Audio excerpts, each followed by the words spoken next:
Run for Jesus, యేసు కొరకు పరుగు.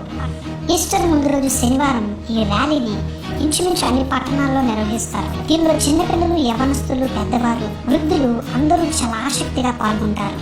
అయితే క్రీస్తు పునరుత్థాన ప్రకటన పేరుతో ఈ ర్యాలీలో జరుగుతున్నది ఏమిటి?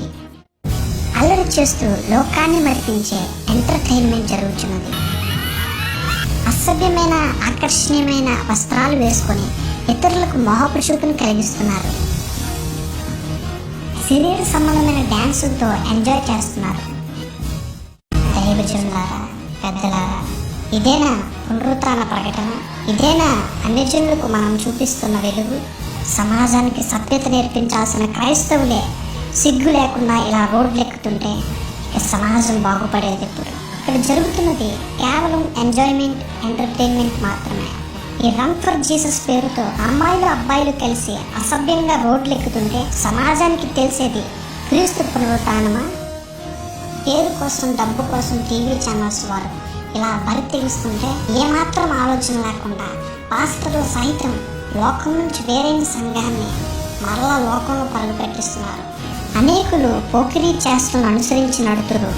వీరిని బట్టి సత్య మార్గము దూషింపబడును అను వాక్యము ఇక్కడ నెరవేరుతున్నది.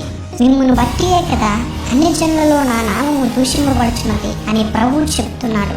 ప్రేమైన సంగమా, అల్లరితో కూడిన ఆటపాటలు జరిగించేవారు దేవుని రాజ్యమును స్వతంత్రించుకున్నారు. ఈ ర్యాలీ వలన సంఘానికి కానీ సమాజానికి కానీ ఎలాంటి ఉపయోగం లేదు.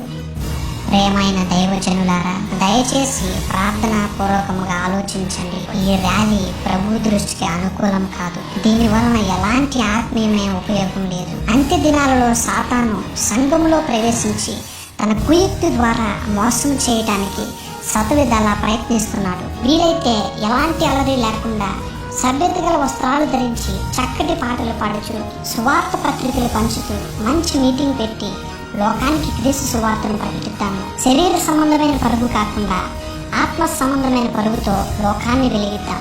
అది సమాజానికి, సంఘానికి మేలు.